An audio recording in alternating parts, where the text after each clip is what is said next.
তো হ্যালো বন্ধুরা, সবাই কেমন আছো? তো আজকে আমি দাদুর বাড়িতে কি করলাম চলো তোমাদের সাথে শেয়ার করা যাক। তো তোমরা দেখতেই পাচ্ছ বৃষ্টিতে দাদুর বাড়িতে কত ক্ষতি হয়ে গেছে। বৃষ্টিতে এত মাঠে জল হয়ে গেছে যে ধানের পাতাগুলো বাড়িতেই ফেলেছে। আর গত কয়েক বছর হলো আমার দিদা মারা গেছে, তো তার জন্য বাড়িতে দেখাশোনার লোক নেই, দাদু একা পারে না, তো তার জন্য মা মাসিরা সবাই মিলে এসে সাহায্য করছিল। আর এদিকে আমি দুপুরের জন্য রান্নাটা করে নিচ্ছিলাম। তো এখানে আমি কুশি ভাজা করে নিয়েছি, কলমি শাক ভাজা করে নিয়েছি, আর এখানে মাংসটাও রান্না করে নিয়েছি। তো খাওয়া দাওয়ার পরে আমি বাড়িটা ঘুরে দেখছিলাম। তো দেখো এখানে একটা ছোট্ট পাতিলেবু হয়ে আছে গাছে, আর এদিকে দেখো দুটো পেঁপে হয়ে আছে, আর এখানে কত বড় একটা কদবেল গাছ হয়ে আছে। তো আমি অনেক চেষ্টা করছিলাম পাড়ার, কিন্তু পারতেই পারছিলাম না। আর এদিকে এই পেয়ারা গাছটায় কত পেয়ারা হয়ে আছে দেখো, আর আমি সেখান থেকে দুটো পেয়ারা পেড়ে নিলাম। তো তারপরে আমি চলে গেলাম আমড়া গাছে। দেখো গাছে কত আমড়া হয়ে আছে। তো আমি পারতে পারছিলাম না বলে এখানে দাদুকে বললাম আমাকে কটা আমড়া পেড়ে দিতে।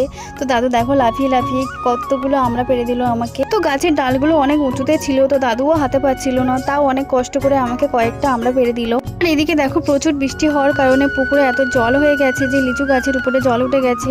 আর এই কলা গাছটা দেখো কত বড় একটা কলার কাঁধি পড়েছে। দেখো এই পাখিটা ধানের পাতাগুলো সব নষ্ট করে দিচ্ছিল, তাই দাদু ধরে এনে বেঁধে রেখেছে। আর দাদুর বাড়ি থেকে বেরিয়ে এসে দেখো রাস্তাটায় কত কাদা। এই কাদা পা ধোয়ার জন্য পাশের বাড়ি এই মামাটার বাড়িতে গিয়েছিলাম। তো দেখলাম সেখানে এই পাতাবাহার গাছটা হয়ে আছে, তো মামার কাছ থেকে চেয়ে নিলাম।